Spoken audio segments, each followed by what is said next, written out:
আপনাদেরকে দেখাবো তুষো হারিকেন পদ্ধতিতে কিভাবে আমরা ডিম ফুটিয়ে থাকি। তুষো হারিকেন পদ্ধতিতে বাচ্চাটা ফোটালে কতটুকু সুস্থ সবল হয় সেই সম্পর্কে আজকে জানাবো।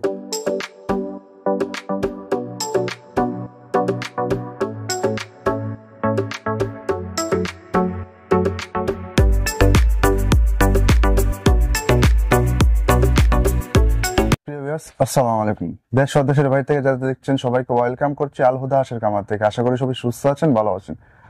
প্রিয় ভিউয়ার্স, আজকে আপনাদেরকে দেখাবো তুষো হারিকেন পদ্ধতিতে কিভাবে আমরা ডিম ফুটিয়ে থাকি এবং আমরা কোনভাবে ডিম ফোটাই সেটা দেখাবো, এবং তুষো হারিকেন পদ্ধতিতে বাচ্চাটা ফোটালে কতটুকু সুস্থ সবল হয় সেই সম্পর্কে আজকে জানাবো। বিস্তারিত থাকছে আজকের ভিডিওতে। প্রিয় ভিউয়ার্স, আমি আছি আপনার সাথে মোহাম্মদ ফজল রাব্বি। চলুন মূল ভিডিও। আমরা প্রথমে যখন কামার থেকে ডিমগুলা নিয়ে আসি আমরা ডিমটাকে রৌদ্র দেই। ডিমকে রৌদ্র দেওয়ার পরে সেটাকে তাপ নিয়ন্ত্রণ করার পরে যখন তাপ 95 থেকে 96 যখন চলে আসে তখন আমরা রৌদ্র থেকে সরাসরি এই চুঙ্গায় নিয়ে আসি। চুঙ্গায় আসার পরে আমরা যা করি, প্রথমে আমরা চুঙ্গাতে রাখার পরে দুইটা চুঙ্গা লাগে, সেক্ষেত্রে আমাদের দুইটার মধ্যে একটা মধ্যে হারিকেন আর একটা মধ্যে ডিম। যেহেতু হারিকেনটা যখন 2-2.5 ঘন্টা পরে যখন চুঙ্গার ভিতরে চুঙ্গাটা গরম হয়ে যাবে, তারপরে আমরা এভাবে উল্টিয়ে পাল্টিয়ে এইভাবে দেব, যেভাবে আপনারা দেখতে পাচ্ছেন যে এই পাশ থেকে ওই পাশে আনা হইতেছে। আমরা এই প্রতিনিয়ত কিন্তু 2 ঘন্টা পরে এরকম ভাবে করতেছি। যখন এই চুঙ্গাটা যখন গরম হয়ে যাবে তখন হারিকেন উঠিয়ে ওই চুঙ্গায় দিয়ে দেবো, ওই চুঙ্গা ডিমটা ওই চুঙ্গায় নিয়ে আসবো। প্রিয় ভিউয়ার্স, আমাদের এই টোবলাতে আপনার 40টা ডিম রয়েছে।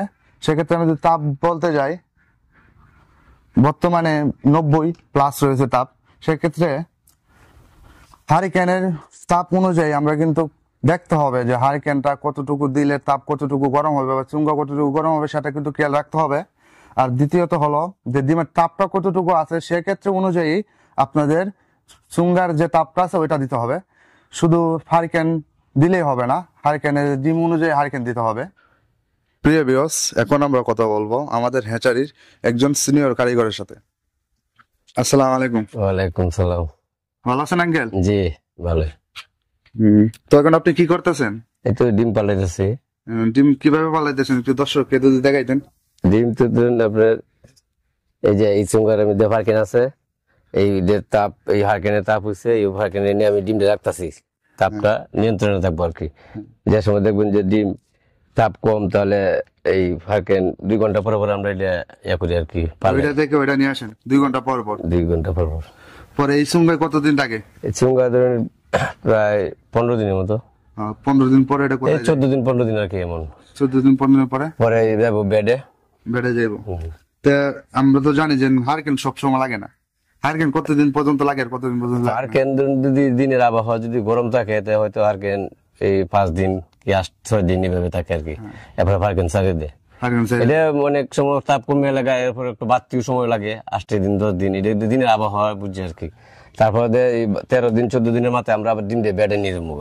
পরবর্তীতে বেডে নিয়ে যাবেন, ওইখান থেকে বাচ্চা আসে। এখান থেকে বাচ্চা আইবো। 15 দিন পরে আমরা নিলাম বেডের মধ্যে আমরা 2 ঘন্টা পরে পাল্টাইলাম। পাল্টায় তাপটা নিয়ন্ত্রণ রাখলাম। অনেক সময় পাতলা চাদর লাগতেছে, অনেক সময় লেপ লাগতেছে, যেটা যে সময় দরকার পড়ে এই সময় আমরা দিতেছি। তারপরে আপনার এই 28 দিনের মাথায় বাচ্চাটা উৎপন্ন হয়। তো প্রিয় ভিউয়ার্স, আমাদের সিনিয়র কারিগরের সাথে কথা বললাম। আপনারা দেখলেন যে উনি বললো প্রথমে যে চুঙ্গায় আছে, এই চুঙ্গায় কিন্তু 1 সপ্তাহের মতন হারিকেন লাগে যদি ডিমের আবহাওয়া ভালো থাকে, যদি ডিমের তাপমাত্রা ঠিক থাকে, পরে কিন্তু পরবর্তীতে হারিকেন লাগে না। পরবর্তীতে যখন হারিকেন না লাগে তখন কিন্তু আবার যখন ডিমটা বয়স হয়ে যায়, বয়স হওয়ার ক্ষেত্রে পরে কিন্তু আবার ডিমটাকে ঠান্ডা করতে হয়। অতিরিক্ত তাপ হয়ে যায়, বেডে তোলার আগে কিন্তু ডিমটাকে আবার ঠান্ডা করতে হয়। মাটিতে ডিম বিছিয়ে কিন্তু ঠান্ডা করতে হয়। আমরা ভিডিও স্ক্রিনে ওইটা দেখাবো। পরবর্তীতে যখন 15 দিন হয়ে যায়, ওই 15 দিন থেকে কিন্তু পরবর্তী চুঙ্গাতে কিন্তু বেডে ট্রান্সফার হয়ে যায়। পরে ওখানে 14 থেকে 15 দিন পরে ইনশাল্লাহ কিন্তু ওইখানে বাচ্চা চলে আসে। তো প্রিভিয়াস দেখে আপনাদেরকে বেডে ডিম কিভাবে কি করে। প্রিভিয়াস এখন আপনাদেরকে দেখাবো যে আমরা বেডে ডিমটা আনার পরে কি করি বা না করি। দেখতে পাচ্ছেন যে আমরা বিছানার চাদর যেগুলো আছে ওইগুলাতে কিন্তু ডিমটা রেখে রাখছি, যেহেতু দাম একটু বেশি বা ওইটা তাপের ক্ষেত্রে কিন্তু আমরা তাপ অনুযায়ী কিন্তু সবকিছু করে থাকি। যদি তাপ বেশি থাকে তাহলে একটু পাতলা কাপড় দেই, আবার যদি তাপ একটু কম থাকে তাহলে কম্বল দিই, অনেক সময় চাদর দিই।